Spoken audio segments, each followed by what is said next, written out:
Before you is Demetria Robinson, case number 232769. She will be pleading to the amended charge of felony battery priors. That's a third-degree felony. She used to do 60 months of probation. She's adjudicated. Court costs and fines, which she just executed. Okay. Court costs and fines. Restitution is reserved. That was a block that wasn't. It's reserved. It's not. They're not awarding restitution. They're just keeping it open. This is an older form, so I'm just going to put reserved. 100 hours of public service work. She indicates she lives out in Apalachicola, so it wouldn't be the Bay County Work Program. It also says, or at the direction of probation if she transfers. That's the part we missed. The direction of your probation officer out there. Cost of supervision of $20. She used to do a drug and alcohol evaluation and any follow-up counseling. As I explained to her, if there's not a problem, there won't be any counseling required.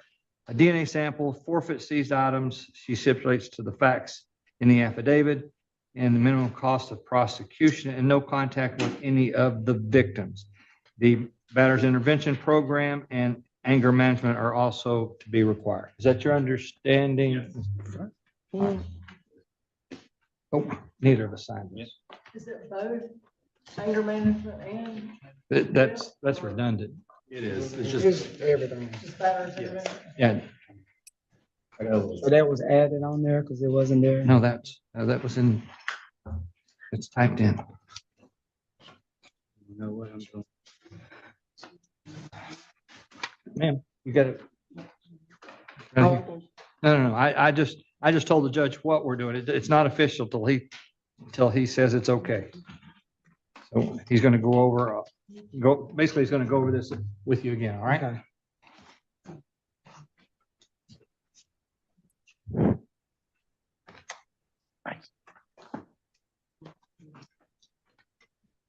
Raise your right hand, please. You just swear the testimony you give on this issue shall be the truth, the whole truth, nothing but the truth. Yes. All right, Ms. Robinson, you can lower your hand and state your name. Demetria Robinson. Ms. Robinson, All right, everybody, I'm going to go ahead and say hi early. Hey, this bill with American Courts, we're Sunday night, so we're going to do some court and get ready for Monday morning. We got Judge Fleischer tomorrow morning, but tonight we got Judge Brantley in Panama City, and it looks like we've got Judge Simpson, Judge Boyd, and another judge. Yeah, we do have another. Oh, it's Judge Ricky out of Kansas. I remember. You end up looking at the stuff all day long, and you end up forgetting half of it. So, Big Tiff, I hope you get better. I hope you get better. You had a nasty fall. I hope you get better. Hey, everybody. All right, I did my part. Now I can hit play. you just heard the announcement of Mr. Wilson, is that correct? Yes, sir. Is that your understanding of the agreement with the state? Yes, sir, I guess. Yes. Has anybody promised you anything different? Nope, haven't heard nothing different. All right, are you under the influence of any drugs or alcohol today which would impair your ability to enter the agreement or understand the terms and conditions of it? No. I've been handed a plea waiver and consent form. There's the front page. On the second page is a signature of the defendant line. Is that yours? Yeah. Yes or no? Yes, Okay. sir. Have you had a chance to read that agreement? Huh? Have you had a chance to read that agreement? Yeah, Yes or no? I did, but I had to glance over because I was being rushed. I didn't understand it. All right. Now I'm gonna do it again. I'm not taking it.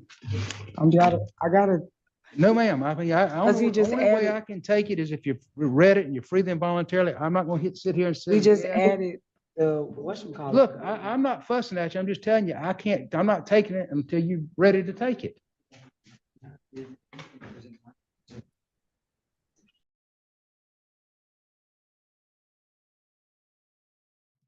All right. I caught the mute pretty quick there. What I love about this judge is he was able to just kind of tell her quickly how he was going to handle his business and how she was going to allow it. She had some confusion. He wasn't going to take her plea. She thought he got upset with her, but no, he had to clear it up real quick. And I'm not mad at you. I'm just not taking your plea. And that's a lot of how people in this area talk. And I like the simplicity, and it's a lot simpler than all the talking a lot of judges like to do.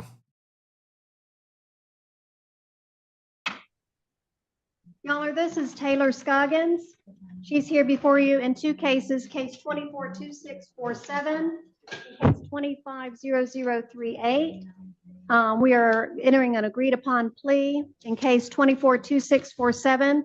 That case will be consolidated into case 250038. In case 250038, count 1 will be consolidated into count 2. She will enter a plea to count 2, grand theft, a third-degree felony, maximum penalty 5 years in prison. She will be adjudicated guilty. She will serve 24 months on probation. She'll have court costs and fines to pay of $1,028. She'll have 100 hours of community service work to do at the rate of 8 hours a month. And Mr. White, would you agree for a two-for-one substitution for NAAA? Yes. Okay. She could do a 2-for-1 substitution for either Narcotics Anonymous or Alcoholics Anonymous for 2 community service work hours.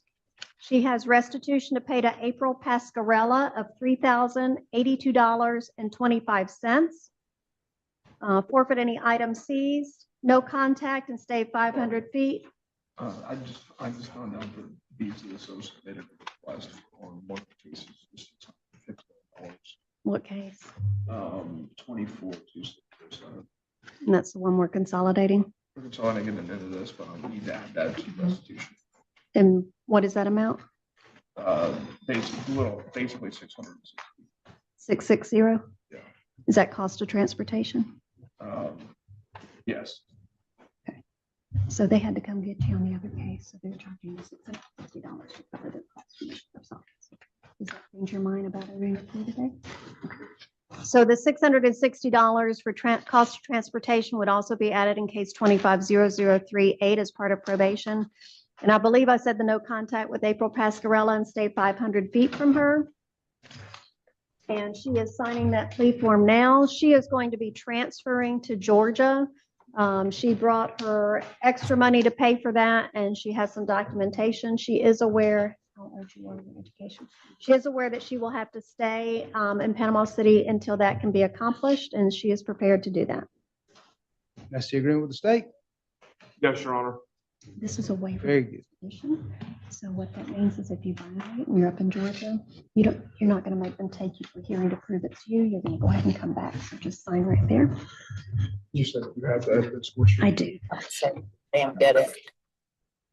Who's in the Zoom room?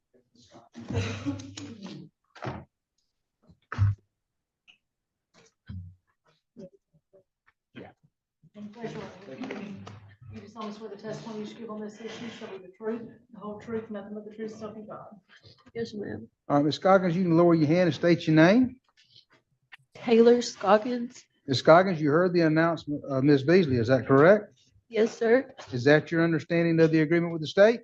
Yes, sir. Has anybody promised you anything different? No, sir. Are you under the influence of any drugs or alcohol this morning which would impair your ability to enter the agreement or understand any of the terms and conditions of it? No, sir. I've been handed a plea waiver and consent form. We'll show it to you in just a moment.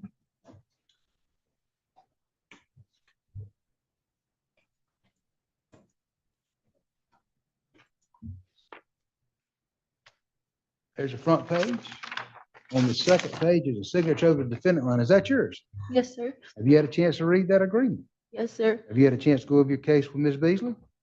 Yes, sir. Have you had sufficient time to speak with Ms. Beasley about your case? Yes, sir. Are you satisfied with your lawyer's advice and counsel? Yes, sir. Do you understand that being in the plea, you're waiving your right to go to trial? Yes, sir. You're waiving your right to require the state prove the allegations against you? Yes, sir. You're waiving your right to have your attorney cross-examine the state's witnesses and contest their evidence. Yes, sir. You're waiving your right to present any defenses you may have to the allegations. Yes, sir. You're waiving your right to subpoena your own witnesses to come to court and testify on your behalf. Yes, sir. You're waiving your right to testify to remain silent at the trial, which would be your decision to make. Yes, sir. You're waiving your right to appeal anything but an illegal sentence. Yes, sir. Are you doing this of your own free will? Yes, sir. Ms. Coggins, do you feel this plea is in your best interest? Yes, sir. All right. And you understand if you're not a citizen of the United States, you may be subjecting yourself to deportation proceedings by entering the plea. Yes, sir. All right, I accept the stipulation. I'm gonna find there's a prima facie case. I'm gonna find that Ms. Coggins' plea was freely and voluntarily made after consultation with her attorney I'm going to accept it. She's adjudicated guilty of grand theft. She's placed on a term of probation not to exceed 24 months. She's ordered to pay fines and cost of $1,028. She's ordered to pay $3,082.25 to April Pascaria for restitution. I'll direct the Florida Department of Corrections to set up a payment plan. She's also ordered to pay $660 to the Bay County Sheriff's Office for their cost of the transport. She must complete 100 hours of community service work at a minimum of 8 hours a month at the direction of a probation officer. She may substitute AA or NA meetings for every 2 community service work hours. Her cost of supervision will be $20 a month. She'll forfeit any seized items, no contact with April Pascara. You have 30 days to file a notice of appeal if you wish to appeal your judgment sentence. If you'd like to have an attorney to represent you, you can't afford one. One may be appointed to represent you at no charge. Good luck to you, man. You step over and be fingerprinted and speak to the probation officer. All right, so here the judge brings back that first defendant, the one who wanted to argue about what she understood and what she didn't understand. It looks like the public defenders here run through pretty quick and don't give them all the information. And so she didn't want to just sign to something she didn't understand. So here he sets her back up and he tells the public defender, man, if you'll just let me get through this, we'll get her out of here. And he does just that. Yeah, Ms. Robinson is back before you. The problem that she became, just for the record, that she became concerned about was when I said something, we missed that, and it was the double anger management courses that she was being required to take. She's just required to take one. She's just required to take one. But when I said we missed that, that caused her concern naturally that I hadn't gone over something with her. That was the source of her angst. Fine. I'm gonna, if I can get through the coffee, I'm gonna accept the plea. All right, I ended up with 2 copies of that. All right, we'll start. Ms. Robinson, you've heard that announcement. Do you have any more questions for Mr. Wilson? Is that correct? No. And I've already showed you the plea waiver and consent form. You signed it, is that correct? Yes, sir. You've had a chance to go over it now, Yes, sir. and you understand you're waiving your right to go to trial? Yes, sir. You're waiving your right to require the state prove the allegations against you? Yes, sir. You're waiving your right to have your attorney cross-examine the state's witnesses and contest their evidence? Yes, sir. You're waiving your right to present any defenses that you might have to the allegations. Yes, sir. You're waiving your right to subpoena your own witnesses to come to court and testify on your behalf. Yes, sir. You're waiving your right to testify to remain silent at the trial, which would be a decision you'd have to make. Yes, sir. And you're waiving your right to appeal anything but an illegal sentence. Yes, sir. Are you doing this of your own free will? Yes, sir. Ms. Robinson, do you feel the pleas in your best interest? Yes, sir. Okay. And you've had sufficient time to speak with Mr. Wilson after we took a break. Is that correct? Yeah. And you, Mr. Wilson, you're stipulating the prima facie case? Yes, sir. I'll accept the stipulation. I'll find it as a prima facie case. I'm going to find that Ms. Robinson's plea was freely and voluntarily made after consultation with her attorney. I'm going to accept it. She'll be adjudicated guilty of felony battery prior, placed on a term of probation not to exceed 60 months. She's ordered to pay fines and costs of $1,028. I'll reserve on any restitution. She'll do 100 hours of community service work at a minimum of 8 hours a month at the direction of a probation officer. Her cost of supervision will be $20 a month.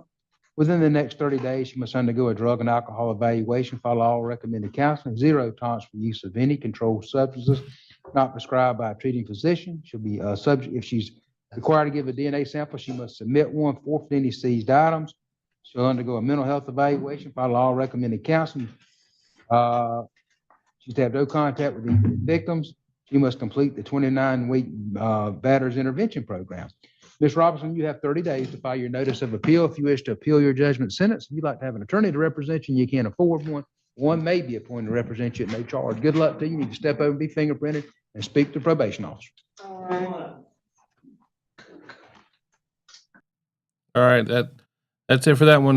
We're gonna go to.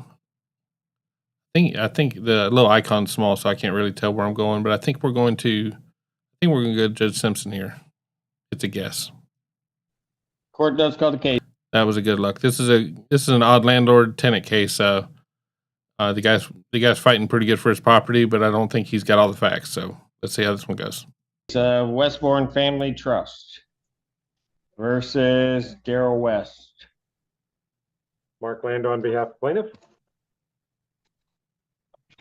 Mr. West, state your appearance. Daryl West, present. Okay, where are we on this case? I'm afraid to ask. Judge, this is a termination of tenancy action. My client is the owner of property. Mr. West is the trustee and the trustee's brother. He's been living there a lot of years, and they are estranged. And my client just wants to get the property back, sell it, and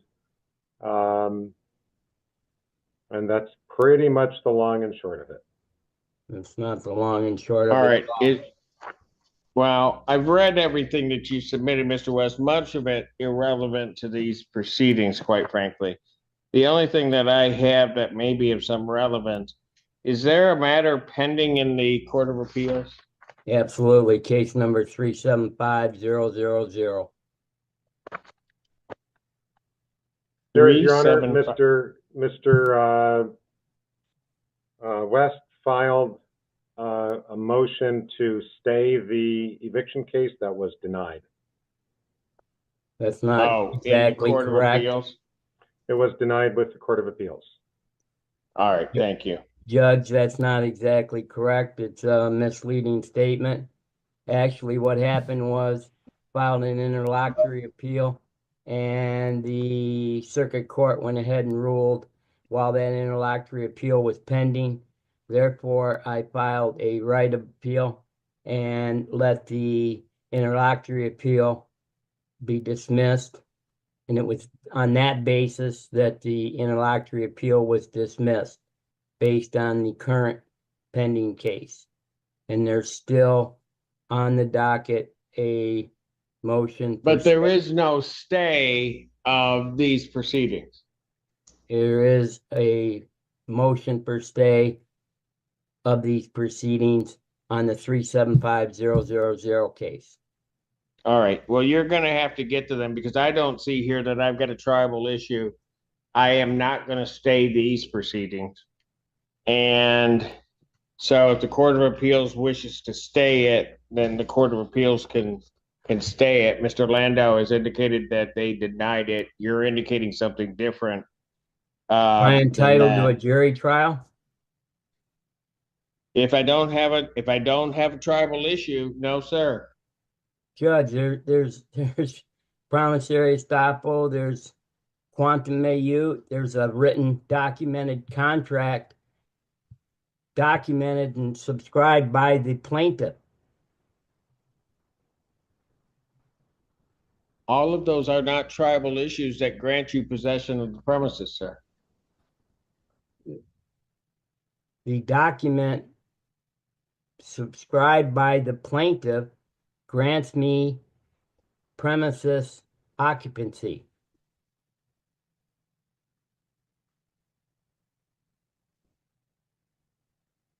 I disagree.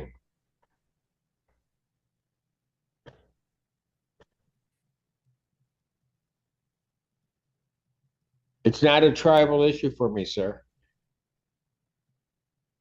You show me nothing that gives you claim to those premises. I submitted the document where the owner of the property granted me living arrangements to the property. That's in the file. For how long, sir? For the balance of my life. I do not see anything in here representing a life estate. If you are claiming that you have a life estate, then you need to file the appropriate paperwork. It's in not a life circuit estate, court. Judge.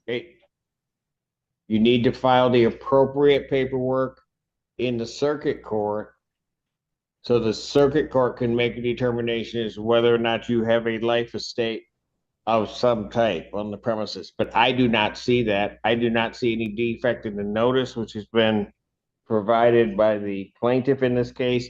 I have nothing to try. Please address their complaint. Their complaint clearly files misleading information.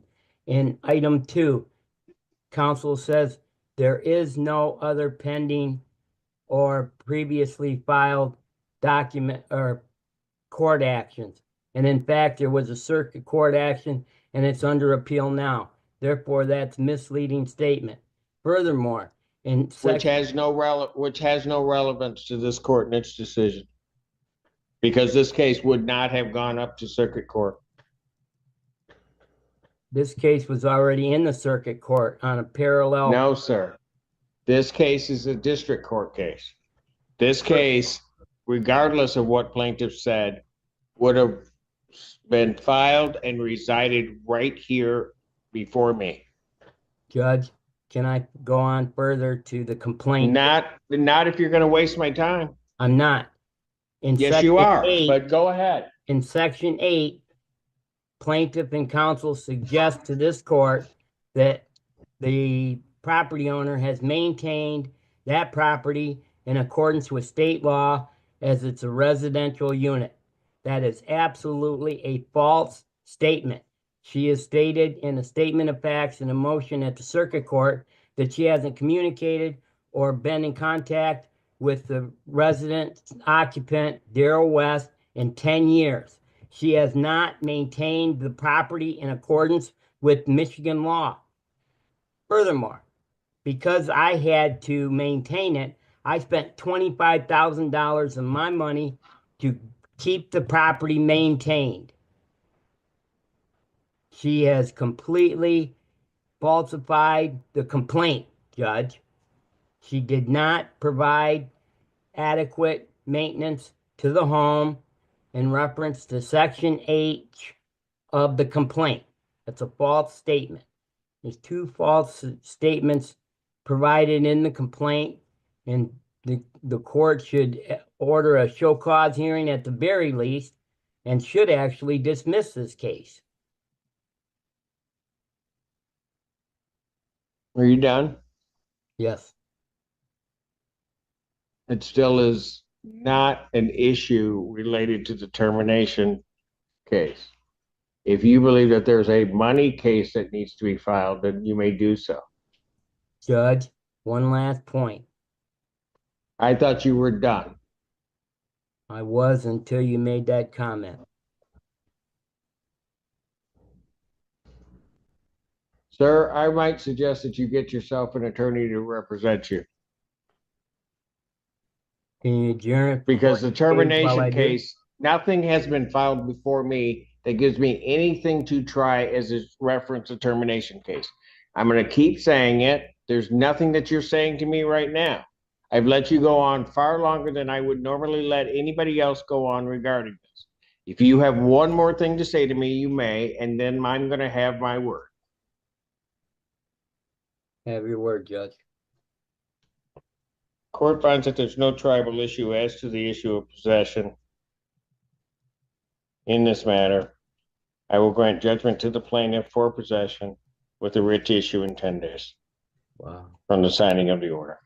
Judge, as much as I appreciate the court making that ruling, I'm willing to give Mr. West additional time. My client is his sister, and even though they're estranged, she knows that this is going to create a hardship for him. He is an amputee, and it's going to take him some time to vacate. I want to give him the comfort of some additional time. So here's what I'm going to do, Mr. Landau. I understand that. So I'm going to issue my judgment. What the parties work out, you can work out. But I'm going to issue the judgment as I pronounced it. Very good. Thank you. I'll submit the judgment. All right. It doesn't look like I'm on mute, so I'll go ahead and introduce the next video. I think we're going to go to, I think it's the Judge Ricky one. I think that's one we got next. All right, we're going to go to Judge Ricky. It's case number 2024 Right, CR 426. Brett Sweeney appears for the state of Kansas. Joseph Favre is defense counsel. Scott Andrew Weinbaugh appears at the court security Zoom location located at the Butler County Judicial Center. The defendant had appeared before this court on January the 23rd of this year. At that time, he pled guilty to possession of methamphetamine, a level 5 drug felony. All right, I'm going to hit pause there real quick to mention tomorrow morning at 4:30 Eastern time, which is whatever time zone you're in, it'll be 4:30 Eastern time. Kathy with Court Vibes is going to do a long stream. I think the official term, I think, is there a name for the stream, Kathy? I don't know, but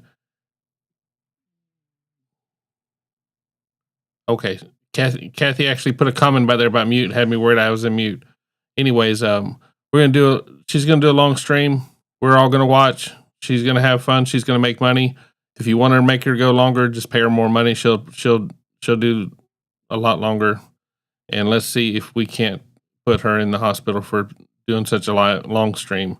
I know once I get about an hour and a half in me, I'm about done. So she's gonna knock it out. All right, we're gonna go back to Judge Ricky. I don't remember there being an echo when I was editing it, so let's see if this echo goes away pretty quick. The pre-sentence report was ordered. The sentencing originally set for March 14th at 11. The docket notes from March 14, the original sentencing date, indicate that the defendant requested a continuance to allow for a departure motion, which was not opposed. Sentencing was reset to today. Defendant was ordered to appear at the Judicial Center again. We're before the court at this time for sentencing. I trust the state's ready to proceed. Yes, Your Honor. I'm sorry, I didn't hear you. Yes, Your Honor. Are you? I have no audio for you. Okay. There, that's better, Mr. Sweeney. Okay. I'm not sure what's going on. Yes, Your Honor, the state's ready to proceed. And the defense is ready to proceed, Mr. Favre? So, Judge, we are not quite ready. We're actually going to ask for one more continuance of this sentencing, which is a very odd request given that we've been here before. But there's been some intervening things that have happened since we were last before the court.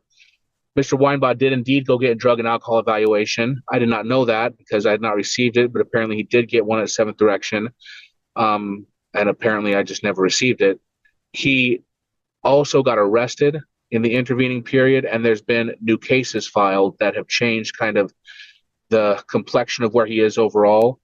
I've spoken to Mr. Sweeney about that, and we're exploring some options here, but I would like to request another 30-day continuance. I know that we've already done that, but I'd like to get a departure motion properly in front of the court.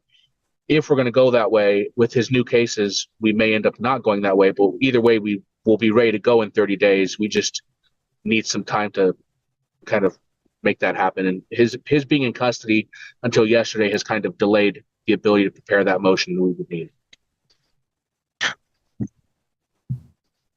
Why was he in custody recently, Mr. Favre? He had a new case, Judge, that he had picked up. He was arrested on, and he. And I presume there's some sort of known charges that were associated with that case? That is correct, Judge. Yes. What was it? Similar in character to this. It's possession of methamphetamine. All right. Is the allegation. All right, because my office was notified that Mr. Weinbach had very recently been released back on bond, which struck the court as odd because to this court's knowledge, he was on bond in this case. So he shouldn't have been in custody on this case. So apparently it was going to be something else. All right. Does the state take a position regarding this second continuance request? Your Honor, I spoke with Mr. Favre. I let him know that I don't have enough. Is the court hearing me? I am. Okay. I spoke with Mr. Favre. I let him know that given kind of the very unique situation that we had going on here and then 2 new felony cases, the state would not object. Well, I understand that. I understand the state's position and I understand the defense position, but this court feels like it would be rewarding a lack of diligence to stall and delay this felony sentence for a second time. The court's just simply not inclined to do it. The fact that he's got new cases should not influence the final resolution of this one. And I understand there may be some strategy that's involved here with new pending cases, but this is a case that's already been resolved by plea. It's ready for sentencing. The court has before the pre-sentence report, and the court had already granted a continuance of 4 weeks for purposes of filing a written departure motion. The court's going to deny the continuance request. We're going to proceed to sentencing on this matter today. I do understand to a certain extent, Mr. Sweeney, you're compromised by the lack of a filing of a written motion because you don't know exactly what you're going to have to counter. If you do take a position regarding a departure request, the court will, in fairness to the defendant, allow defense counsel to make any arguments that he feels are appropriate in support of a departure sentence, and the court will consider those. But as far as delaying this sentencing again, the court declines to do so. The continuance request is denied. We'll proceed with sentencing. Can I say something, Your Honor? I don't know why my attorney has not received information from Seven Direction. I signed a waiver to release all information to Mr. Favre. And then that was the Thursday, and I even scheduled for drug and alcohol assessment, mental assessment with the classes, and was started enrolled in them that following Monday after I did my evaluation here in town at Seven Direction with Cindy. Like I said, I don't know why he has not been notified on that, and that's why we were kind of asking for the continuance. So Your position is noted by the court. Mr. Weinbaugh. And I'll just, the reason I asked that question in the poll, should addiction be illegal, is Joseph Favre, the public defender, wants to make the argument that the 6 of his 7 felonies are drug related, and so the argument he's making is he's being punished for being addicted, and that got me thinking earlier about should if you're walking down the street and stumble and fall, is that worthwhile to arrest you for being high? In my perfect world, yeah, no one takes drugs, but in reality, are we filling up jails with people that are simply just addicted and need help? I don't know what the help is. Hell if I know, but it was just an interesting idea, and I tried talking to Allie about it, and she just talks in circles. So here we are. I'll proceed further with sentencing in your case today.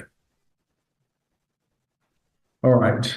The court has before it the pre-sentence report that would indicate criminal history in the case. Does the state object to the criminal history as stated in the report? No, Your Honor. Does the defense object to the criminal history, Mr. Favre? No, Judge. The court will adopt the criminal history as stated in the report and finds that the criminal history score applicable to today's sentencing is criminal history score E, and the court will proceed further accordingly. Other than what has already been discussed, is the state aware of any legal reason why sentencing should not be pronounced in this case at this time? No, Your Honor. Mr. Favre, do you know of any legal reason why sentencing should not be pronounced in this case this afternoon? No, Judge. Weinbaugh, do you know of any other legal reason or any other good reason why the court shouldn't proceed with sentencing in your case today? The reason why I was continued last time was you guys were waiting for my drug and alcohol evaluation, which I did do that here in town at Seventh Direction. I just don't know why they didn't relay the information to my attorney. Like I said, I'm doing everything like I was supposed to do. I went to my classes Monday, Tuesday, Wednesday. And that's where I'm at on that one. Like I said, I don't know why. You say you guys. This court didn't order you to do anything. It could be that it's a matter of strategy in regards to sentencing. You and your attorney discussed something, but the only thing you guys were waiting on me to do was just the evaluation, okay, the drug and alcohol evaluation, and I did do that. Like I said, I don't know why Cindy hasn't faxed over any of the information. I don't know. I signed a waiver to release all information to my attorney. Like I said, that's why we were waiting, or that's why we were trying to do a one more continuance, just so he could get in contact with her. Because like I said, I don't know why they haven't contacted each other. I signed the waiver. I don't know why. I think the judge understands that, Mr. Weinbaugh. We're going to have to proceed with sentencing today. Mr. Weinbaugh, your plea was entered back on January the 23rd. We're now well into the month of April. Seemed like that there was more than enough opportunity that if somehow you and your attorney felt strategically a new substance abuse evaluation was going to be helpful to the defense case, that should have been scheduled, completed, reported, and in this court hands well before today. Yes, sir. So your, Like I your said, comments are noted, but once again, the court will proceed further with sentencing in the case. We're noting that there is no real victim is associated with this offense. There's no victim or members of a victim's family to address the court. At this time, the court will proceed with recommendations from counsel regarding an appropriate sentence for Mr. Weinbaugh, starting with Mr. Sweeney on behalf of the state. Okay, you're muted, Brett. I'm sorry, Your Honor. Your Honor, pursuant to plea agreement, the state is recommending the standard in mid-box 20 months in the Department of Corrections. The defendant would be eligible for the maximum good time percentage of 20%, as well as the post-release supervision duration of 12 months. At least as it relates to this case, I think it's accurate that he has 1 day of jail time credit. Your Honor, there is a special rule that makes this case presumptive prison. That's the third strike. It's my understanding that the defense will make a departure motion, and the part of the plea agreement in this case is that the state would stand silent on the same. As far as costs and fees associated with the case, Your Honor, the state is not requesting a fine. We are requesting $400 payable in restitution for the KBI laboratory report. Any other standard costs or fees, of course, the court cost. And then would ask the court to take a look at bids and attorney's fees if the court finds those appropriate as well. Very well. Thank you, Mr. Sweeney. Mr. Favre, you may make recommendations regarding an appropriate sentence. Please include any arguments that you would otherwise make in support of an oral motion for a departure sentence. Yes, Judge. Essentially, the basis of the departure motion in Mr. Weinbaugh's case is that Mr. Weinbaugh has a fairly minimal criminal history. He's got 2 prior felonies. They're both, 3 prior felonies. They are all drug related. Mr. Weinbaugh has 6 entries in his criminal history worksheet. 5 of those 6 are substance related, the other being a disorderly conduct from 2005. So he is in as close as we can come, essentially basically just a criminal because of his addiction. And that is something that, you know, in society we talk about what is the proper way to handle addiction. Is it proper to, you know, criminalize and send people to detention for that? And Mr. Weinbaugh, you know, is a person that has not had many other societally disruptive behaviors that we frequently see with people that have drug addictions, and that's borne out by his criminal history. As he mentioned, he has made efforts to get into treatment to try to address it. All right, I hit pause on it. Allie, how are you? I'm good. How are you? I couldn't find my laptop cord, so I have to do this from my phone, which I've never done before. So That's fine. we'll That's see how fine. this works. No one notices. Hey, everybody, this is ATX Allie. She's a buddy of the show, and she's got her own channel. You should go check out her videos. Shut up. You're so mean to me. I have to start off by saying that Sea Critter is my favorite critter. Yes. I can't see so chat, so anybody who's saying anything in chat, I can't see it. So I'm sorry. you can do like I do and just ignore it. I mean, I can't see it, so I'm gonna have to ignore it. Okay. So the question I got on this, if anyone's seen the video, it's been out for a couple days, so I'm sure it's made its rounds. So the guy has a total of 7 charges. 6 of the last 7 were drug related, and they were petty stuff: possession, no intent to steal or no intent to sell. He had one something in 2005 where it was like a battery or something, just some other charge in 2005. But he's getting ready to go to prison over possession. Yeah, and if I remember correctly, because it was like a repeat offender thing, it was like some crazy long term too, like 20 years or something, I think. Right, Or maybe I'm thinking of something else. But he knew what he was risking when he started playing this game. No, absolutely. I mean, he's got so many possession charges, and I'm sure every single time he's been arrested, they didn't just say, "Oh, here's jail," and didn't offer him treatment. Like, he has had opportunities to have treatment. So, like, is jail the solution? Absolutely not. You can get high in jail just as easily as you can on the street, so it's not going to accomplish anything. But thank you, Kimmy. I love you too. But yeah, I don't think it should be criminalized. I don't know. They tried that in Portland, and they didn't like the results in Oregon when they decriminalized drug use. It didn't work. So I don't know. It sucks. Okay, but what other than just locking people up, what is the way to stop it? Of course, there's no answer. If somebody needed an answer, they could stop all this addiction problem.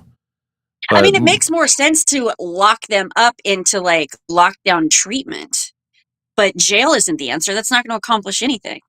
Like, they're going to need some sort of treatment, and whether or not they're ready for it, like, that's not something that the courts can really control, but they can at least try. Jail doesn't accomplish anything, in my opinion. It doesn't.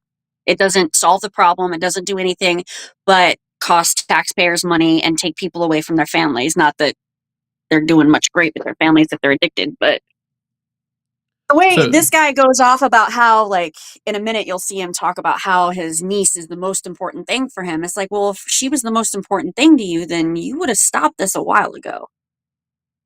Yeah. But it's hard to stop too. So I just think he's probably been given a lot of opportunities to get treatment and hasn't taken advantage of it, or it hasn't stuck. So, but no, I don't agree that jail's the answer. That doesn't accomplish anything.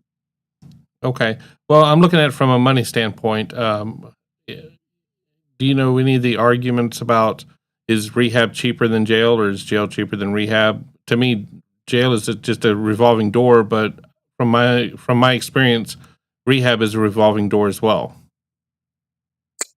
Yeah, I don't know. I don't know any information on how much. I can't imagine it's that much more expensive. You're housing people and having people watch over them, and then you just have to deal with, instead of having like jailers or correctional officers, you have people that are there equipped with the tools to help you get over your addiction. So I think it should cost the same. I can't imagine it costs more money. Yeah, and without getting into politics and stuff like that, I'm as conservative as it comes. I'm probably more right wing than right wing, but I have no interest in putting someone in jail for having a bag of weed. And all reality, I don't care what they have if it's on them. Now, if they've got kids and they've got it and they're around their kids, throw the book at them. We got to protect the kids at all costs. But like this guy here, Kim's got it right. This jail's no consequence for this guy. This is how he's lived his life for the last 20 years. So what's different now? He comes out for a little while, goes right back, comes out for a little while, goes right back. If I get these cases mixed up. I almost said he was a concrete guy, but that was another one that was in Judge O'Donnell's court. But it's the same story every time. It's the same, just over and over and over. And so I got lost. And anytime I think about the drug stuff, I think about asking you, just for a different perspective on it, because I see that as people, we're just knocking our heads against the wall, trying to hope something's going to change, and nothing's changing. So yeah, and jail isn't the answer for him. I mean, just think about it. Put yourself in his shoes. I know for a fact, as myself being an addict, that if I had to go to jail for a long period of time, and he's looking at pretty substantial time, in jail, it's just as easy to get drugs as it is on the street. So I would spend my jail time high. I'm sorry, I would. Because jail sucks. Jail's awful. You're going to do anything to make your time in there better. And if you're an addict, you're immediately going to turn to drugs. So how is that the answer? I feel like it's just exacerbating the problem. Okay, so what you're saying is, in the time we've talked about this, we've gotten nowhere. Pretty much, yeah.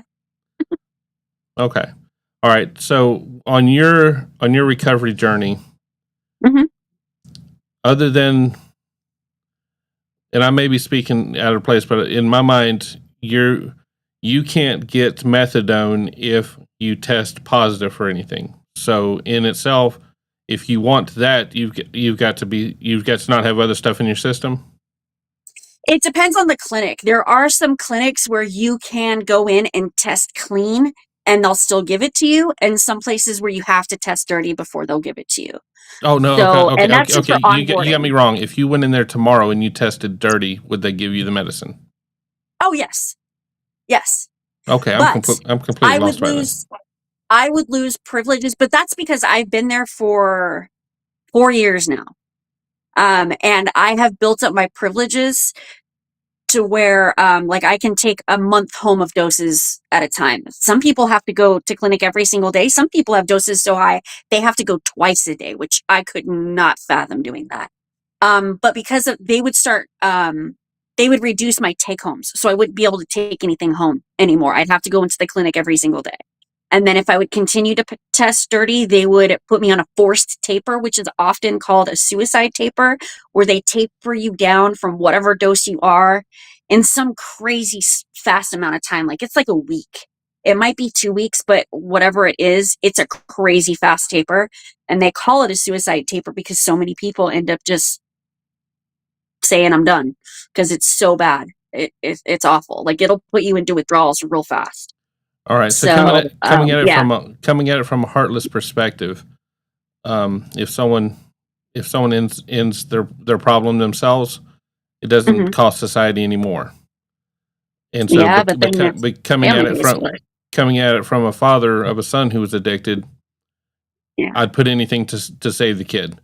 Yeah. So who pays for your methadone? Am I paying do. for it with my taxes, or are you paying for it?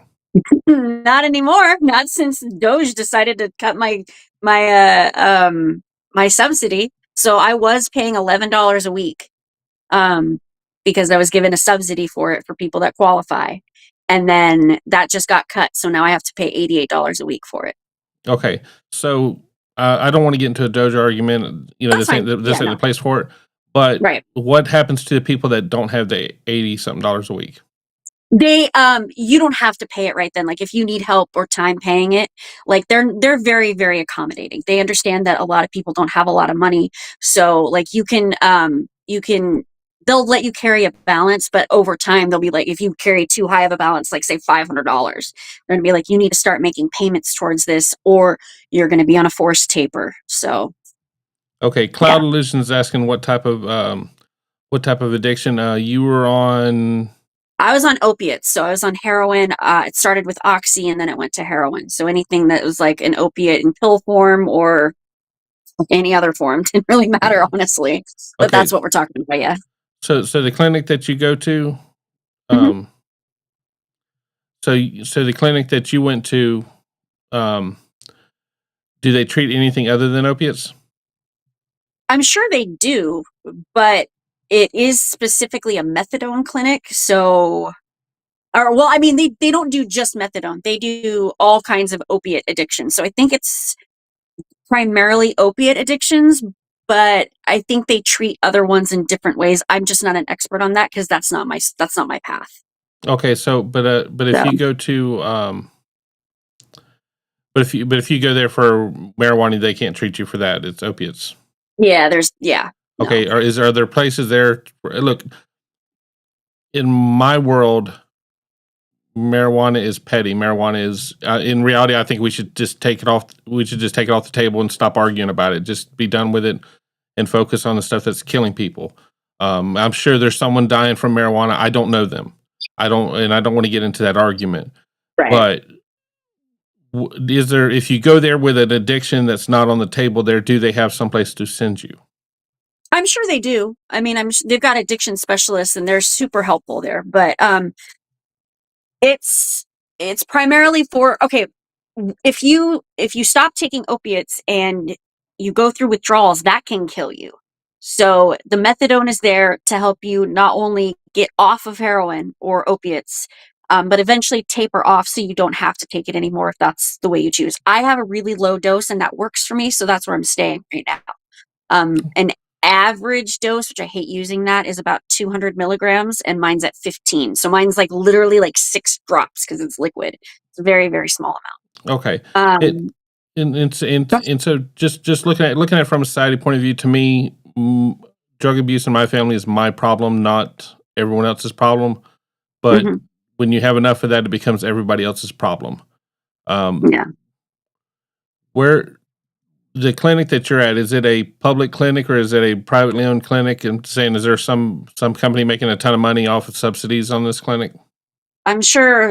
I mean, it's a for-profit clinic as far as I know. They are a chain. I think they're headquartered out of Arizona, and they have multiple locations in Texas, Arizona, New Mexico, I think Utah, and a couple other states. Okay, They're okay, but mostly they're like the Southwest. okay, but Debbie. okay, and they're do they offer counseling or do they just offer medicine?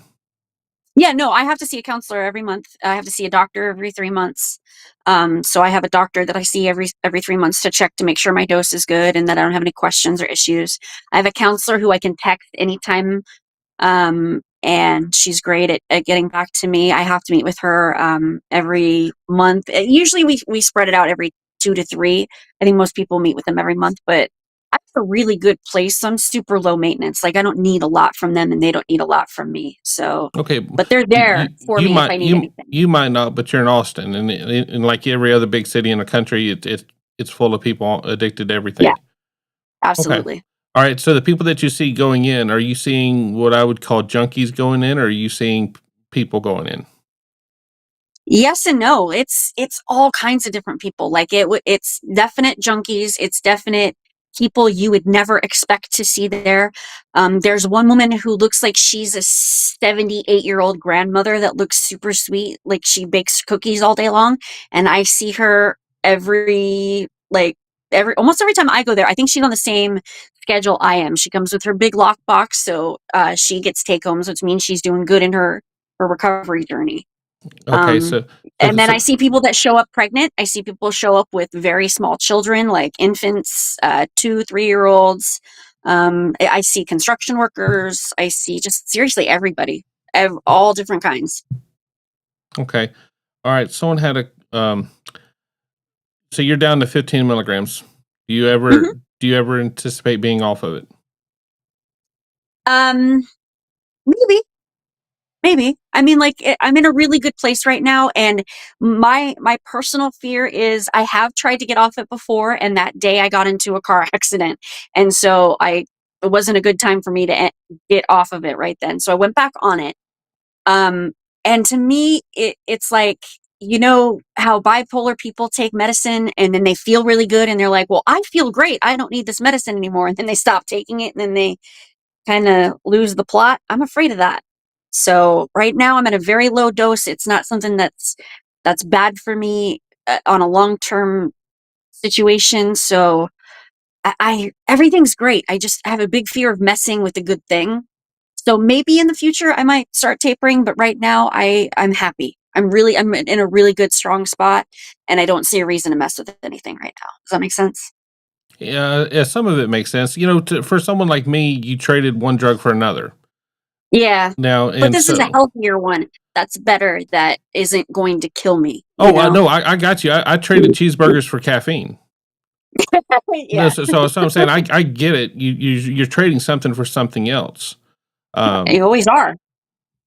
Some people, I mean, most people, they trade addiction for, I don't mean this with any sass or anything. They'll trade it for religion. They find religion and that becomes their new passion. They just call it a passion rather than addiction, but it replaces it in a good way. There are good substitutes, good addictions to have. So are you going to church now? I am not. Okay. All right. We'll get you there one day. All right. One day. Big Tiff, Big Tiff got hurt. She got hurt bad. I know. She got hurt bad, and she's on all kinds of good medicine. She is smiling ear to ear. And she won't share. She's so rude. Well, that sounded wrong. No, I know. I know. No, it says she has to take so many medicines because the pain meds make her sick. She's wondering about will she have to taper down. I was like, most likely, but ask a doctor, not Allie. Yeah, definitely. And that's a totally like based on your situation in your body and how well your body handles that kind of medicine. Like if you have to taper down, you have to taper down. It's not the worst thing. But I mean, stopping and going cold turkey is definitely not a great option if your doctor says no. So yeah. Yeah. Well, so Debbie said she did that in her 90s with her antidepressants, no go. Mm-hmm. Mama, you can do it about something. Big Tiff with the laughing thing, and a whole bunch of other comments. Thank you so much for coming on, Allie. Get to You're work on welcome. your channel. We missed your show. We Hey, I'm in my new studio space, and it's empty-ish, and so all I got to do, I'm ordering my computer this week, and then it'll be set up. So it's seriously like it's coming. I promise. I promise. I'm not lying. Okay. It's Well, a look, long process. you can do it with your phone too. So just saying, look, we love you, I'm and we not very want good at it with my phone. we want to see you do a show. We want to learn about it because look, I have very, very conservative opinions about things. I come from a very sheltered environment, but Mhm. that addiction still hit my family just as hard as it hit anyone else. Yeah, it's And rough. so being able to ask these questions, in the end, you're not a doctor. I'm not expecting you to give doctor answers. I'm giving you someone with experience answers. Yeah. And so, Yep. so I think Big Tiff is done bragging about all the medicine she's got right now. Well, pain meds are great when you need them. It's when you don't need them and you keep taking them that you get into trouble. So when you need them, they're fantastic. Just don't keep taking them when you don't need them. That's what I did. Yeah, I can imagine. I can imagine taking that. And I was talking with somebody the other day, and I was explaining to them how much I enjoy the caffeine drinks, the energy drinks. And the company that I like made a non-caffeinated version that it did the same thing to me. It had the same reaction to me.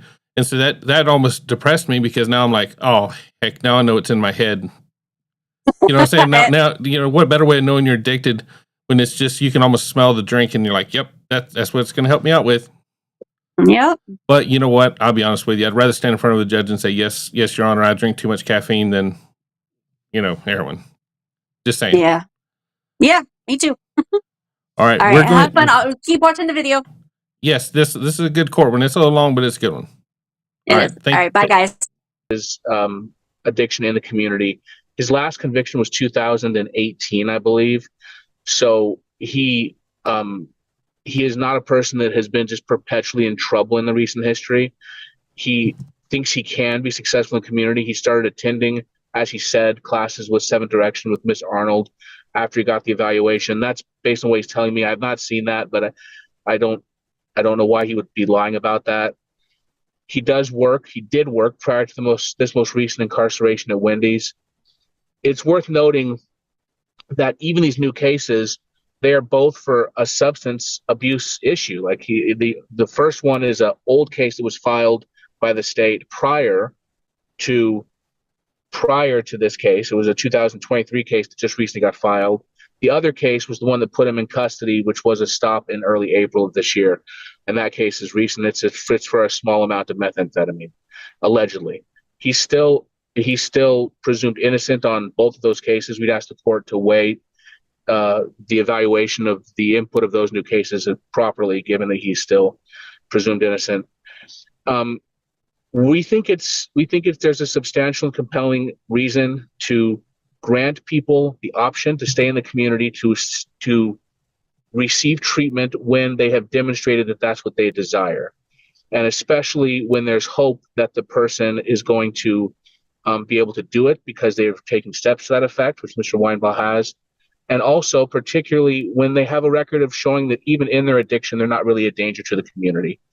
If you take Mr. Weinbaugh and place him in DOC, there's a hard argument to make that the community is much safer. He really hasn't been much of a threat to the community. So I think it's worth giving him the opportunity to try to pursue his efforts in the community to try to address his addiction. So for those reasons, we're asking the court to grant the departure. I lost your video, Mr. Favre. I lost my video too. Sorry. Where'd my video go? Where's that? We asked the court to grant the departure and place Mr. Weinbaugh on community corrections probation for a period of 12 months, standard conditions. We agree with the underlying recommended by the state as well as the jail time credit recommended by the state.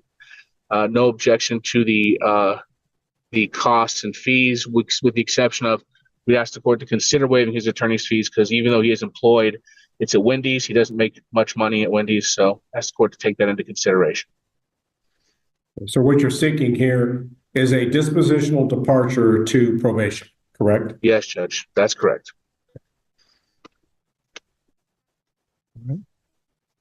And I do want to ask, especially under the circumstances of this case, anything further, Mr. Favre?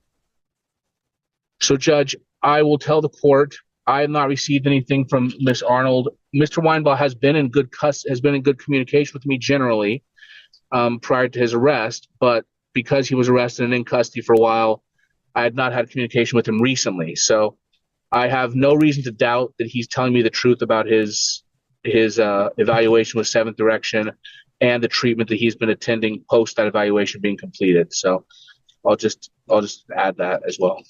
All right, thank you, Mr. Favre. Mr. Favre, according to the criminal history currently before the court, this is the 5th Kansas county in which Mr. Weinbaugh will be sentenced. Should this court presuppose that in the previous 4 counties' cases, all dealing with substance abuse, that he's never been required to have an alcohol and drug evaluation and never been given an opportunity for treatment on any of his prior cases, especially his prior felonies? So, Judge, I would not make that presumption. I do not have a detailed list, of course, partly because I don't have the evaluation of what his prior treatment efforts were. I would make the assumption that he has had prior treatment, but I think it's worth noting that these cases that he's had, they're not back to back to back. So I think it speaks to the fact that he's probably had periods of success in sobriety. And as the court knows, sometimes it just takes a while for sobriety to take maturity, and the tools take some time to develop. So even if he's had it before and has had success and failure, this may be the time when he's ready to have that success. His indications seem to be that way. And like I said, there's very little indication that him being in the community is going to be a danger if we give him that chance.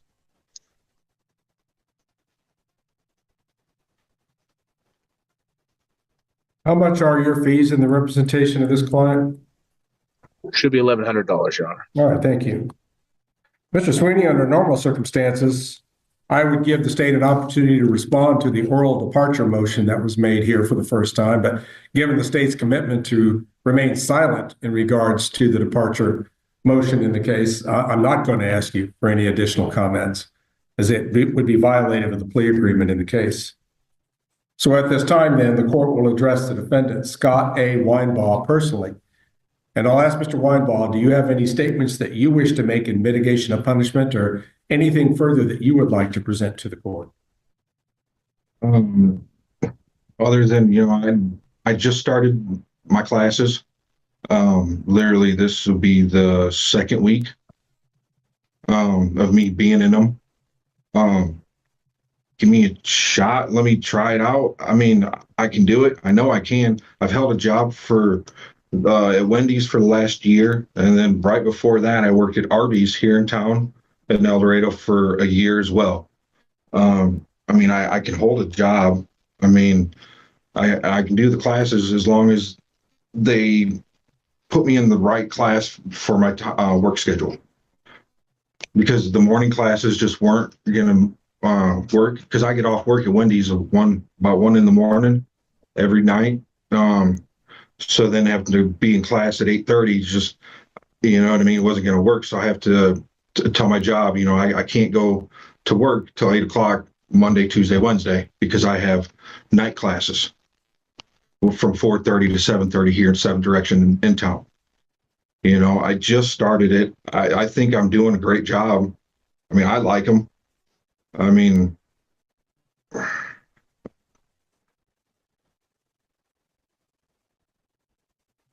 anything else, Mr. Weinbaugh? no, sir. I mean, other than, let me continue working with Seventh Direction. I mean, Cindy seems like a great counselor. I just met her, and I'm actually working in my classes, participating and all that stuff, and also holding a job at the same time. That's about it, sir. I mean, I know I can do it. Just nobody's given me really the opportunity. On all my other past experiences, it was always, you know what I mean? Go to, just here's your sentence, and then end up going to the joint. And that's all. And I mean, I didn't.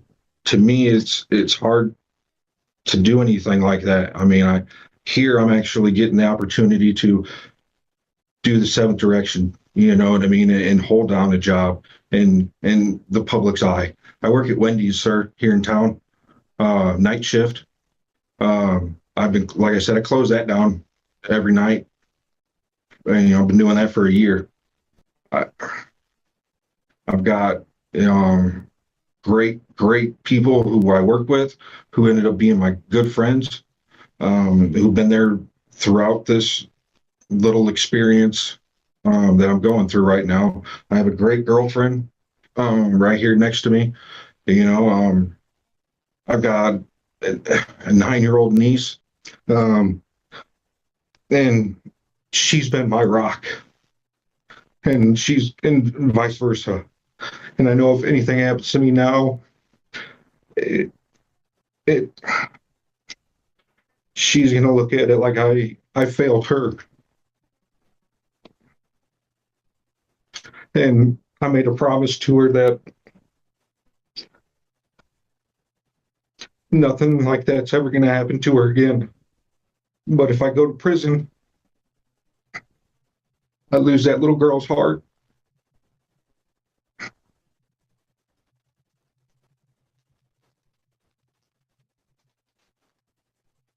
Mr. Weinbaum, when did you actually enter into your most recent substance abuse program? What was it? The 11th, I do believe, is when I had my drug and alcohol assessment done. And then I scheduled it for that following Monday. I started classes. What was it? Last month on the 11th is when I had my drug and alcohol assessment scheduled for here, 7th Direction. And like I said, that same day, that's when I enrolled myself into treatment. And it was 3 days a week, 3 hours here in town, just a couple blocks from the house, so I can walk there if needed. You know what I mean? Like I said, and I just started that. And like I said, Cindy's a great counselor. That's where I'm at with that, sir. But yeah, it's Monday, Tuesday, Wednesday is when my classes are. I can either go 8:30 in the morning till 11:30 in the morning, or the afternoon classes are 4:30 to 7:30.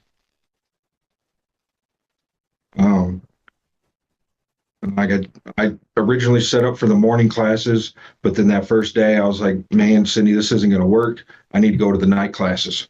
Because like I said, with me getting off of work at 1:30, almost 2 sometimes, leaving Wendy's after I close it up and clean it and all that, being in class at 8:30, it's hard to be fully attentive, I should say, and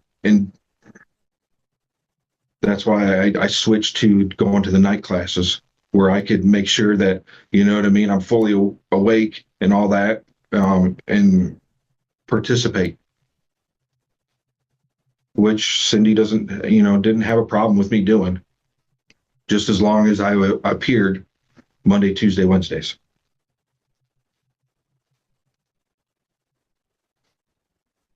So like I said, I mean, Monday, granted how this all goes, Monday I was going to be there.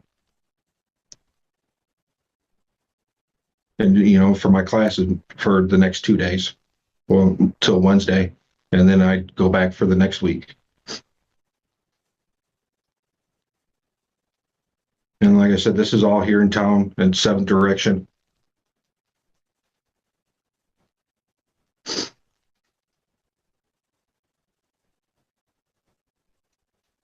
Very well then, Mr. Weinbaum.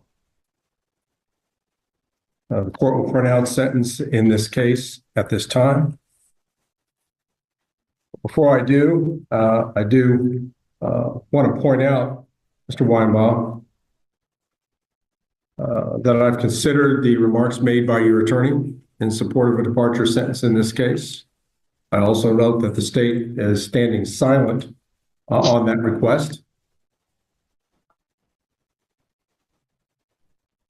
With that said, the court hereby establishes count 1 as the base sentence in this case for the offense of possession of methamphetamine, a severity level 5 drug, non-person felony, in which the defendant has a criminal history score of E, thus placing him in grid box 5, drug E.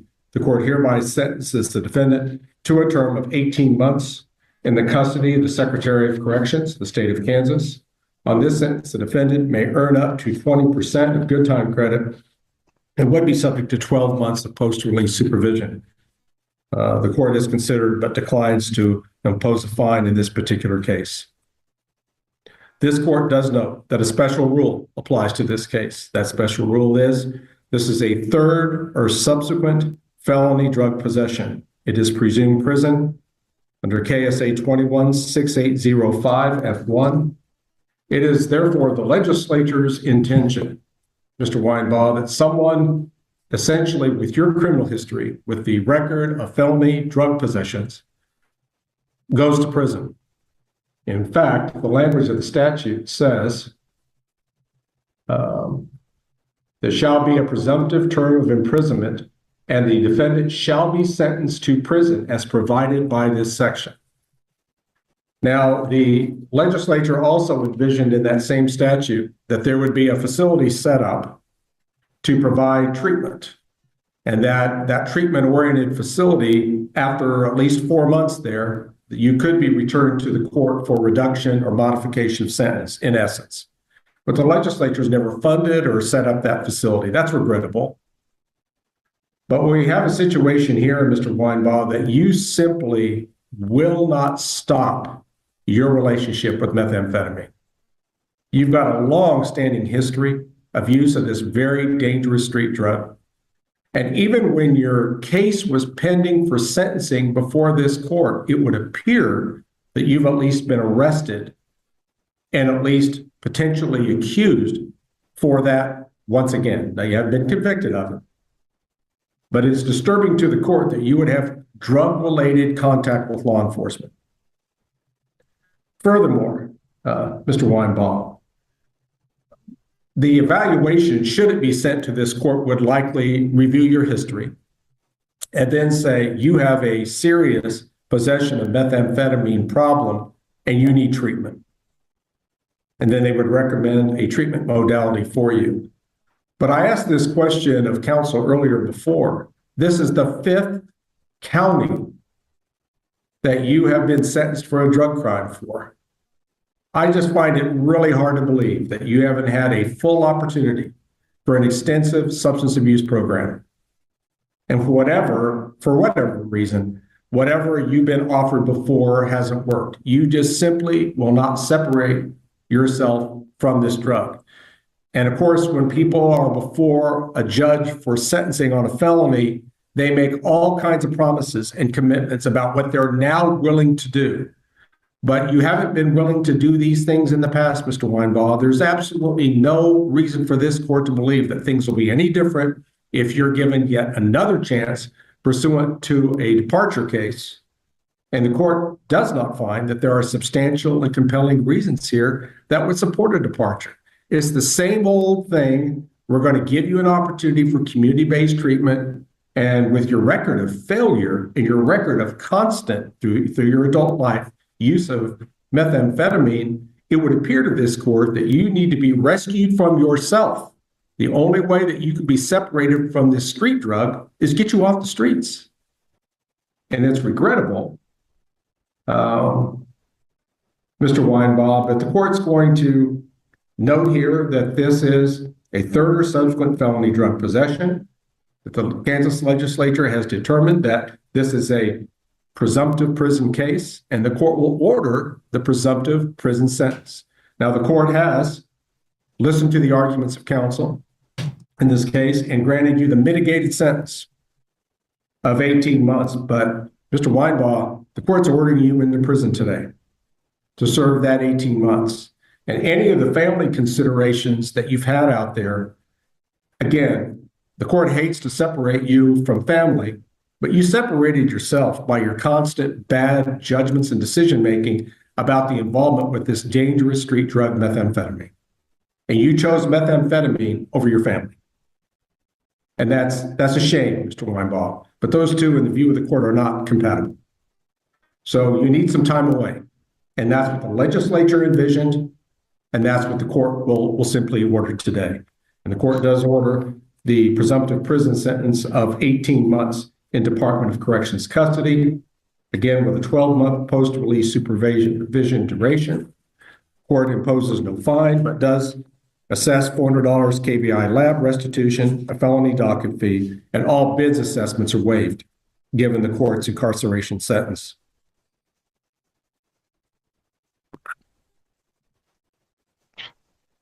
Could I suggest maybe even sober living environment here in town? I mean, I'm just throwing that out there. That is one thing I have not been offered. But I mean, look, you knew you were in big trouble when you were arrested on this case. This case has been pending for 7 months now. And only very recently, you see the need to put yourself in treatment, right? No, I've brought that up several times to my attorney. And that's why we did the drug and alcohol evaluation. And then I started with my classes through Seventh Direction. Mr. Weinbaugh, your attorney doesn't put you in treatment. You put yourself in treatment. Right. But that's what I'm saying. I mean, I'm even willing to do that. That way I can still hold a job here in the community and still work my classes and show you guys that, you know what I mean, this steps that I'm, taking and show you guys and prove to you guys that, I mean, I can kick it. I can. I mean, I've not an issue with it. But Mr. Weinbaugh, you've shown us guys nothing but methamphetamine possession and use. You've got a long track record of it, a track record which is continuing right up to today, it would appear. The court has already ordered a prison sentence, and the court will stand by that sentence. Your Honor, if I could briefly be heard. Judge, if we could request, and I know that we're doing this on the fly, of course, but we would request the court consider imposing a durational departure for him, given the factors already listed, that he has almost no violent history, that he is essentially just, as the court well notes, had a very serious substance abuse struggle that he is losing consistently. 18 months is time to dry out, but he is not really a threat to the community. We request the court to impose a 12-month durational departure based on the previous factors we have listed. Counsel, the court's already announced its sentence. I understand. So any request to post-announcement modification is denied. Again, there are no substantial and compelling reasons which warrant any type of departure in this case. Mr. Weinbaugh, with all of this said, if the Department of Corrections has any type of programming that would assist you in recovery and dealing with your addiction, please take advantage of any of that programming which exists. I don't know what will be available to you, what will be offered to you, but if the opportunity is there, I highly suggest that you follow through on what you claim you were going to do on the outside, but do it on the inside so that you're in the best possible position to succeed for yourself and your family when you get out. Now, what about Seventh Direction? I mean, that evaluation, in Sydney's behalf, you know what I mean? Like I said, I'm telling you guys the truth on that. I don't know why she hasn't sent over the information to, like I said, and I did do that. And that's what we were waiting on last time. That was why it was continuanced. And I did do that, but you guys haven't gotten that paperwork. I don't know why. Like I said, I did, sign a waiver with Cindy. Is there any way we could contact her? And that No. No. Court will enter additional orders. The court will grant 1 day of previous jail time credit to be reflected in the sentencing journal entry. Mr. Weinbaugh, you may have the right to seek expungement of this offense in the future. Certain statutory limitations do apply. If you have any questions about your right to someday seek expungement, you can address those to a lawyer and I'm sure get your questions answered. Under certain limited circumstances, a criminal defendant upon conviction can appeal that conviction to the appellate court having jurisdiction. And if such defendant is unable to pay the cost of an appeal, the defendant may request the court to appoint a lawyer to represent them on appeal, and that they be supplied with a transcript of trial court proceedings. Pursuant to KSA 223608C, you, the defendant, have 14 days after this judgment in court to file any notice of appeal with the clerk of the district court of Butler County, Kansas. You do have the right to appeal the sentence if the court has ruled adversely to you at this hearing. I will remind you that there's prohibitions against a convicted felon possessing a firearm, that there are losses of certain civil rights, such as the right to vote, until your sentence is fully discharged. Court orders the custody of Scott Andrew Weinbaugh and to the representatives of the Butler County Sheriff's Office until he can be transferred to the Department of Corrections to serve the remaining balance of the 18-month prison sentence which was imposed here today.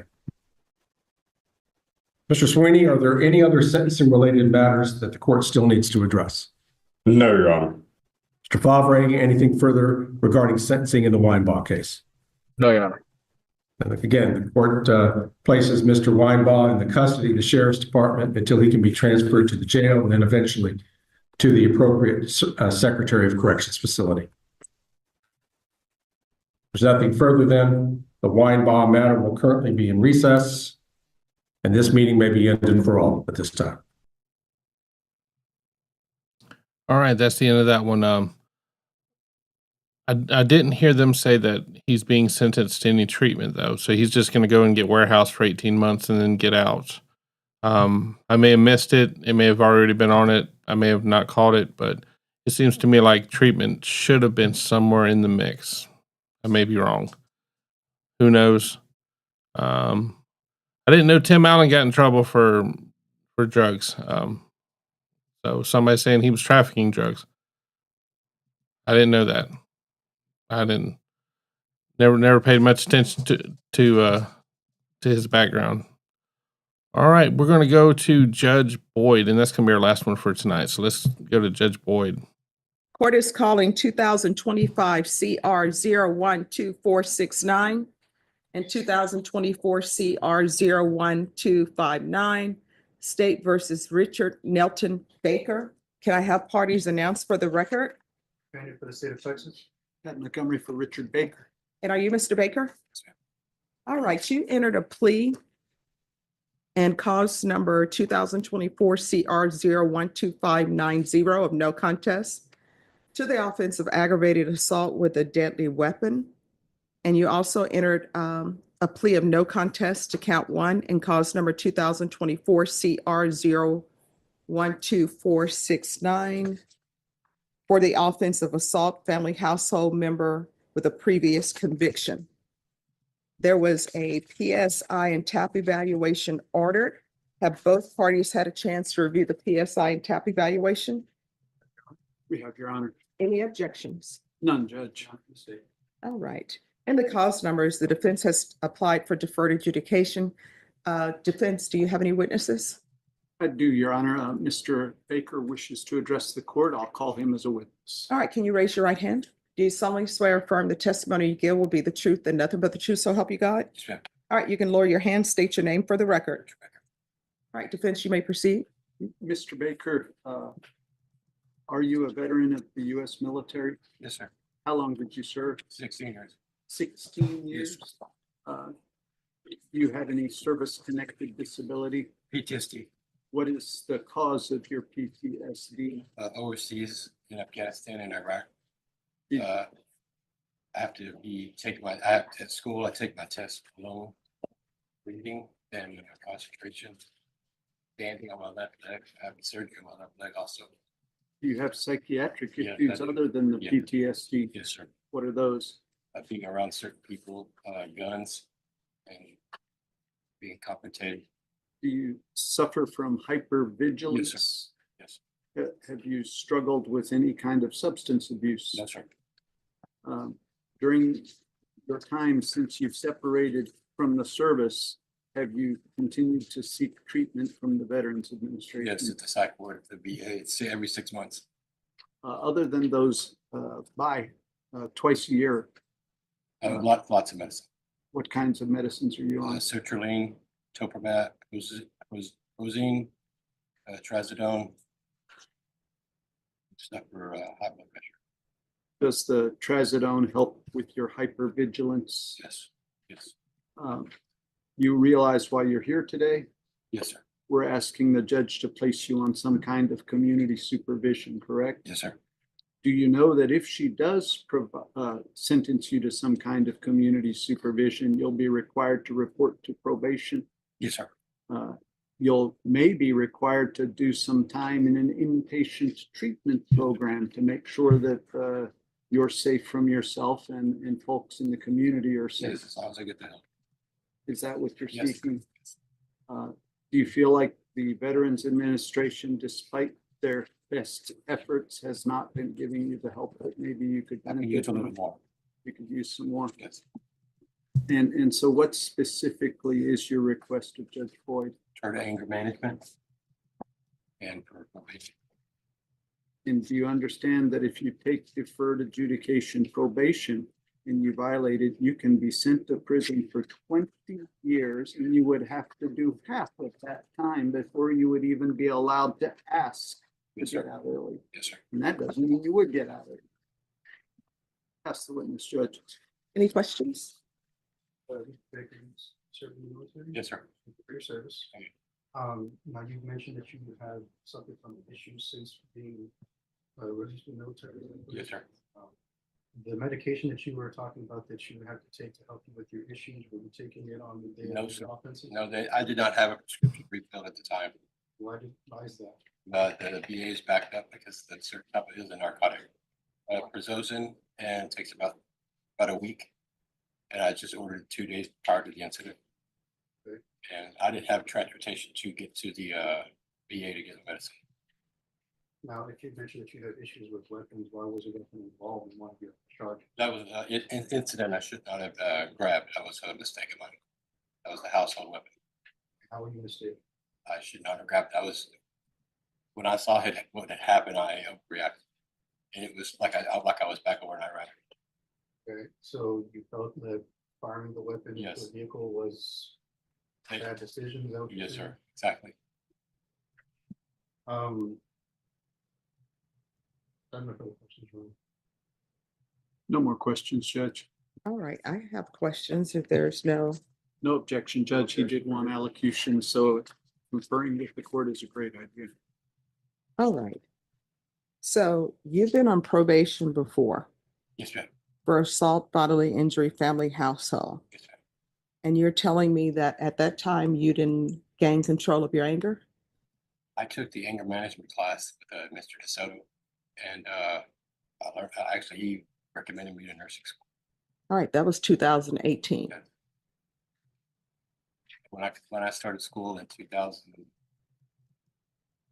2 years ago, we still keep in contact, and I still take my medicine. But at the time, I was not taking it because I was worried about school. So you're worried about school, so that's why you're not taking. No, I did not have the medicine at that time because at the time the VA was backlogged. All right. And then any objections to the court reviewing the PSI report? None, Judge. All right. So then my other question is, in the PSI report, tell me what's going on with you and your mother? Well, I have issues with my brother, actually. No. Okay. That's not my question. Nothing with my mom. All right. So why were there items of hers that were pawned? Did she give you permission to pawn her wedding? So she gave you permission to pawn her wedding ring. She gave you permission. I also let her have. She's on my account at the bank. I told her to get everything out. I'm sorry, you I what? told her to get everything out using my account. She's on my account. So wait a minute though. So you're telling the court that she told you to pawn all the televisions in the house? And that she told you to pawn her wedding ring And my computer. and her lamp? And you were not, because they're saying that you were using drugs. Never had an issue with drugs. Then I don't understand your issue then, because you've been given chances with anger management. The money was used for bills, ma'am. Because I was not working at school. I'm work program study. And I'm 100% disabled with the military. Your brother says that you have a drug problem. And then this is what is said in here. It says, my son Patrick was in another place, and later I found out he was doing things that were contrary to our belief system. He stole money from my pension, and I gradually found a way to do things by having Patrick come live with me. Then I was able to see a part of what Ricky was doing. He was having women come over. They were supposed to be college studies, but he wasn't. This broke my heart. We later found out that he was on drugs and he assaulted Patrick, and he had just had surgery on his foot. He attacked Patrick and scared me to death. I told Patrick to leave him alone because he already had his foot in a boot. When this was over, Ricky had been hit, but he was the aggressor. Patrick was trying to do the right thing. When Ricky hit Patrick, it was right in the abdomen, and he was in pain for 2 weeks or so. That instigated the police to come. Ricky was laissez-faire about everything. He writes letters all the time. I'm positive he wants people to say nice things about him. Ricky is not telling people to write letters to, Ricky is now telling people to write letters to his mom to tell me to quit talking to the DA's office. He writes 6 letters per day and tells Patrick to quit talking to the DA's office. I love my son. I love both my sons. I was raised by a good family. I would rather Ricky stay in prison for a while to learn what he has done. He is a good man, but he has gone crazy, in my opinion. He has also attacked me after my husband died, and I was not treated as a mother for a long while. I was verbally abused, called stupid, and the C word. That's just not what he was raised to do. I don't love the fact that my son is going to prison, but Lord, please put him in prison for a while. There have been times that he has pushed me down and put both hands on my shoulders and pushed me. He has a drug habit. I don't want to lose him. I'm 85 and I really love my children, but the best thing is to get him treatment in a good place where he can go to work, like food or mechanical jobs. Just don't put him in prison to do nothing. We want to support him, but I would rather he be in jail with support. And if that doesn't work, I don't know what to do. He needs to be there, and he needs to have something to do there. And we will go see him on a monthly basis. I gradually realized he is using me. And then Patrick says, I'm not asking for any restitution. I didn't have any medical bills.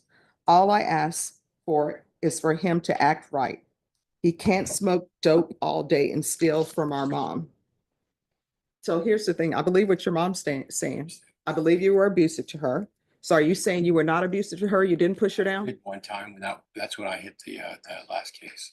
All right. In 2000, I put my hands on her. So yeah. Yeah, And, that was and the how last old are time. you? How old are you? 51. You shouldn't be living with your mom anyway. And then I do believe that you were pawning her stuff without her permission. And let me ask you something. Did she love your dad? All right, so there's no way if she loved your dad that she would be asking you to pawn her rings. And the only reason why she got some of her items back is because the neighbor said that they recognized that as hers and they bought them back from the pawn shop for her.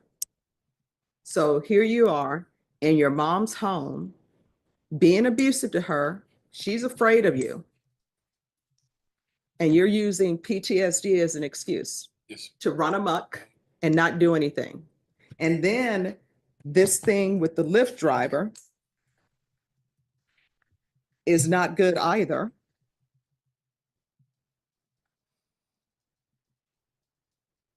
And let me see where that is. Victim stated he is a Lyft driver and was dispatched to pick up victim 2. Victim stated he was driving to the pickup location, your address. He received a message from victim 2 stating for victim 1 to hurry because victim 2 was in danger from you. Victim 1 stated victim 2 got into victim 1's listed vehicle to depart the pickup location. Victim stated as they were driving away, suspect, that's you, caught up with victim, cut them off. And then when they're driving away, you're firing into their vehicle. They could have died. And then he's not supposed to have a weapon anywhere because of that previous family violence case. So why do you have a weapon anyway? Yeah, that's not supposed to be. So I'm not going to grant his motion. All right, this is what the court is going to do. In 2024 CR 012590, court is finding you guilty. The court is going to sentence you to 6 years in the prison. There's an affirmative finding of deadly weapon. This is run concurrent with 2024 CR 012469. There's to be no contact with LaCale Calloway. There's to be restitution of $3,500 to LaCale Calloway. I'll order the therapeutic community to help you with whatever issues you say you have. In 2024 CR 012469, the court is finding you guilty. The court will sentence you to 6 years in the prison, give you credit for any time served. There's a $1,500 fine. This is run concurrent with 2024 CR 012590. Take in consideration 2024 CC 740803. There's an affirmative finding of family violence. There's to be no contact with Patrick Baker, Jerry Baker, or on to order the therapeutic community. So you're not allowed to have any contact with any of those people I mentioned. You're not allowed to have any more contact with your mother. You're not allowed to have any contact with your brother. If for some reason they want to have contact with you, then they'll need to file the proper cases or the proper motions to have that happen. But I'm not allowing the contact. In each case that you review the documents entitled trial court certification of defendant's rights to appeal with your attorney, did you understand it?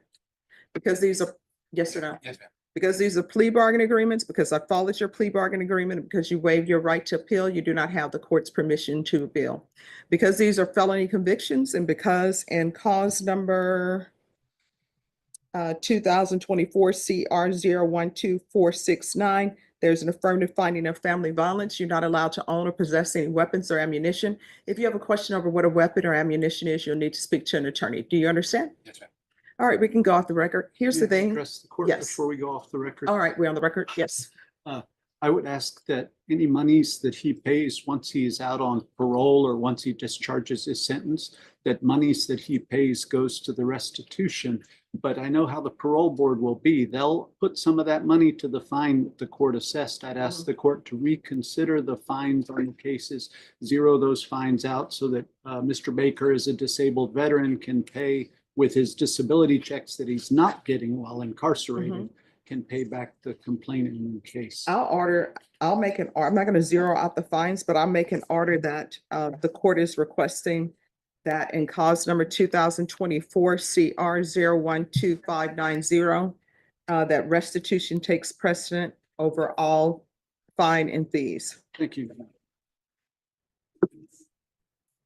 All right, we can go off the record. Here's the thing. I understand mental health, but you can't use your mental health as excuses to be violent towards people. You previously received help for that, and I guess, you didn't follow through. And you're saying that you don't have a drug problem, but your mom and your brother are saying you have a drug problem. Anytime you push your mom, hit your mom, sell her items, that tells me you have a drug problem. So you're going to have to look internally with yourself and find out what is going on with you and why you're doing what you're doing to your family. You understand? All right. When you're released from prison, if you can't find a place to go to get help, if I'm still here, you can come here. I'll find a placement for you. All right. Good luck to you. All right, that's it. So over the last couple of weeks, Judge Boyd's had a long trial of a trying to think, what's the word for unalive? Oh, she's had a murder trial, and it's been quite interesting. Kelly's been keeping us updated on it in Discord. So go to Discord and look for Kelly's update on the trial in Judge Boyd's court. Tomorrow morning, 4:30, Kathy's got I think she's calling it a long ass stream. I think that's the name of it. I'm not sure what she's got for the official name of it, but she's going to do that. We are going to get out of here for the night. I think we're just going to jump out of here, and we'll be back tomorrow morning with Judge Fleischer. Make sure to check out Kathy's stream. You can always watch Judge Fleischer on replay. So make sure to watch Kathy's stream, support her girl, and we'll see you guys tomorrow.